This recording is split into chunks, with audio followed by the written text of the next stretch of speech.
Well, it's me again, this time to bring you the fairytale chapter that has been. I am extremely late though, but that can't be helped. The reason for my lateness is because, well, circumstances, let's just say that. Either way, this chapter went exactly as we expected it to be. Exactly. And I know a lot of people are right now bitching about saying, "Oh, why?" While others saying just, that was almost so funny. It was pathetic. But I, for one, is the part. Well, either way, what I mean is, well, first of all, Natsu is completely ignoring Blue Note. As Blue Note somehow recognizes Natsu, he begins to crush more gravity, but Natsu just uses flame to launch himself. As Blue Notes try to eliminate Natsu, seeing something familiar with him, Natsu just does a Houkou and one-hit KOs Blue Note. As Blue Note remembers he's seeing Gildouts in Natsu. With that, Orochi Fin surrenders. That was pathetic, Orochi Fin. You surrendered just after that? Either way, then later on, Wendy and Charlie have a talk with each other. As Charlie wonders if Wendy sees Natsu uh, as a someone she loves, but then she finally says that it's not like that. It's that she sees him as a big brother, which is actually pretty sweet if you think about it.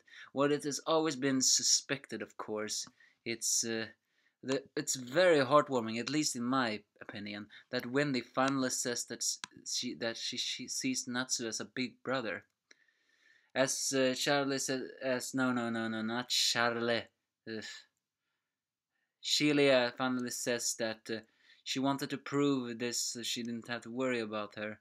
She's saying that if you don't go now, I know you'll regret it. Natsu said it himself. Fairy tale hasn't been crushed because he loves you, Wendy. Because Sheila knows Natsu loves her as a little sister too. As they hug out in a heartwarming scene, they sing "We will always be friends." As they leave the guild, Sheila also wants to cry because Wendy cries a lot. Then two annoying members of the guild, the master and the dog one, wants to replace as one of the Sky Sisters. But let me just say, just seeing that makes me want to puke. But then, as the chapter has been heartwarming, it ends actually pretty sad. Because as they go away and vows they're gonna find everyone, they're gonna go to a city called Rainfell Village, where rain somehow never stops ending. And who do we see? We see Yuvia with extremely sad eyes, dull eyes of unhappiness they are calling them. Has Yuvia once again become the rain woman, the one who is extremely moody and sad? Gray. Gray, you bastard! Have you left her? I always thought she was gonna train with Gray and become a water devil slayer, but this picture seems to hint not. It seems to hint Gray has abandoned her and she is all alone. Are you telling me after all that scene, Gray just left? If I know Gray, though, Gray has sometimes been a jerk, I know, but not as much as a jerk as Natsu.